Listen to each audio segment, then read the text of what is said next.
ہم سب ایمان والے ہیں. اللہ تعالیٰ اس ایمان کی دولت کو ہمیشہ قائم رکھے. اللہ تعالیٰ ہم سب کو ایمان پر زندہ رکھے، ایمان پر موت عطا کرے، اور مرنے کے بعد دوبارہ اللہ ہمارا ایمان والوں کے ساتھ حشر کرے. یاد رکھیں، اس کائنات میں ایمان سے بڑھ کر کوئی اور دولت نہیں. 2 منٹ کے لیے مان لیجئے ایک انسان کو دنیا میں سب کچھ مل گیا، لیکن خدا نہ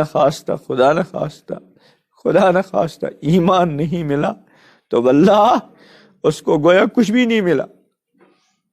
اور دوسرا انسان اگر اس کو 2 منٹ کے لیے مان لیجئے کچھ بھی نہیں ملا لیکن ایمان ملا تو اس کو یہ یقین کر لینا چاہیے کہ مجھ کو سب کچھ ملا. اللہ نے ہم کو بغیر کہے، بغیر مطالبے اور بغیر محنت کے ایمان کی دولت عطا فرمائی. اللہ تعالیٰ اس کی قدردانی کی توفیق عطا کرے. اللہ نے ہم کو ایمان والے گھروں میں پیدا فرمایا. لاکھوں نہیں اربوں کی تعداد میں پوری دنیا میں لوگ ایسے ہیں جو غیر ایمان والوں کے گھروں میں پیدا ہوئے اور بغیر ایمان ہی کی زندگی گزار رہے ہیں. اگر خدا نخواستہ اسی طرح دنیا سے چلے گئے تو ہمیشہ کی جہنم. ہمارے ایک دوست نو مسلم، ان کے کسی رشتہ دار کا بھی انتقال ہو گیا تو وہ بڑے پریشان تھے کہ ہم اپنے ان غیر ایمان کی حالت میں مرنے والے رشتہ داروں کے لیے دعا بھی نہیں کر سکتے. ان کو ایمان کی قدر آتی ہے.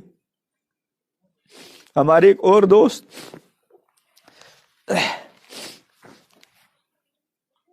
غیر ایمان والے گھر میں ہیں، خود ایمان لائے، کیسے چوری چھپے ان کو نمازوں کا اہتمام کرنا پڑتا ہے. ابھی کہہ رہے تھے کہ پچھلے سال اتفاقاً میں رمضان میں گھر رہا.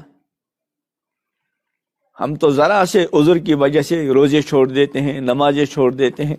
تو اس اللہ کے بندے نے کیا کیا، گھر والوں سے کہا کہ مجھے ڈاکٹر نے دن میں کھانے پینے سے منع کیا ہے، اور اس بہانے پورے مہینے کے روزے رکھے. تو اللہ نے ہم کو ایمان والے گھروں میں پیدا فرمایا. ہمارے ماں باپ ایمان والے، ہمارے آبا و اجداد ایمان والے، ہم بھی اللہ تعالیٰ نے ہم کو بھی ایمان والا بنایا. تو اس سے بڑھ کر کوئی دولت نہیں. ایک تو ہم اللہ تعالیٰ کا اس ایمان پر بار بار کیا کریں، شکر ادا کریں. اللہ آپ کا بہت بڑا احسان ہے، آپ نے ایمان کی دولت سے نوازا. یا اللہ اب یہ ایمان ہمیشہ قائم بھی رہے اور اس ایمان پر ہماری موت بھی.